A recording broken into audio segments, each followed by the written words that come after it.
oggi questo premio, sabato speriamo un altro festeggiamento. Sì, poi sabato abbiamo festeggiato anche la vittoria della squadra, che è una cosa importantissima, e sono contento.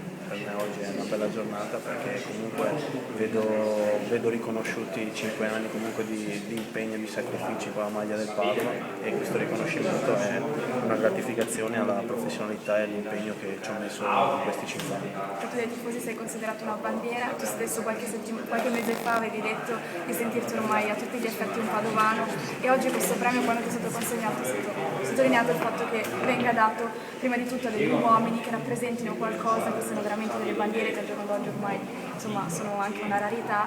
Penso che questo sia anche un motivo di grande orgoglio per te. No, ma assolutamente l'orgoglio, perché fondamentalmente prima del giocatore ci deve essere l'uomo, e il fatto che venga riconosciuta comunque l'uomo appunto è la cosa più bella. In più davanti a tanti ragazzi, a delle scuole, è giusto che venga sottolineato il fatto che si vede sempre la parte bella del calcio, che è quella della TV, della partita, però per arrivare lì ci vogliono sacrifici, ci vuole impegno, ci vuole passione, ed è giusto che si lancino questi messaggi ai ragazzi, perché solo così si possono raggiungere gli obiettivi. Ecco, oggi c'erano due grandi campioni come Di Natale e Cristier, che sono stati premiati anche loro, sono le rispettive squadre.